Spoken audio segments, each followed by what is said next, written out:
In this lesson, you're going to learn how to answer the walk me through a DCF question in investment banking interviews. So this is probably one of the most common questions you can get, which is why I've created a separate lesson on this. And when you get asked to walk through a DCF analysis like this, you do not need to go into all the detail that we have shown here, especially on things like the mid-year discount, calculating the terminal value differently depending on the mid-year discount and the method you're using.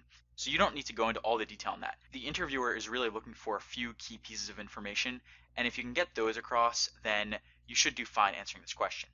When you get this question, I would try to keep your response to around 30 to 60 seconds at most. If you go on too much longer than that, then they're going to cut you off. And I would actually try to keep it to 30 seconds if you can. So if you get this question in an interview, here is what I would say to answer it.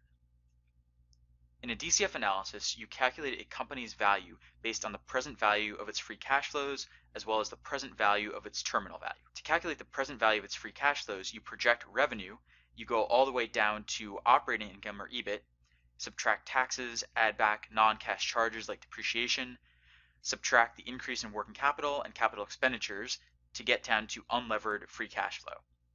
Then you discount this each year based on the discount rate and how many years out you are.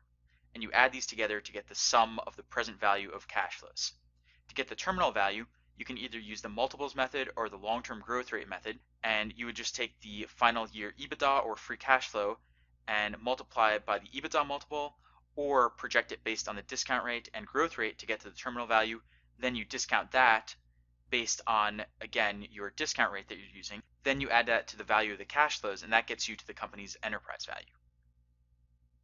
So that's an example of a very quick and concise walkthrough that you could give for DCF analysis.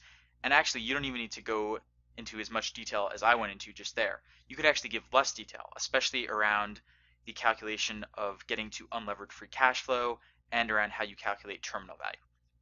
One approach you could take with this question is when you get it, you could just give your very short 20 to 30 second version and then ask them, do you want more detail? Do you want me to go into how you calculate any of the numbers there, or do you want me to just give a high level overview and take it from there? But that is one of the most common questions you can get in interviews, which is why I wanted to address it separately here. Coming up in the next lesson, we'll be looking at some other common interview questions around the topic of a DCF analysis, free cash flows, discounting free cash flows, and calculating terminal value. And you'll see exactly how to answer some of the most common questions on this topic in investment banking interviews.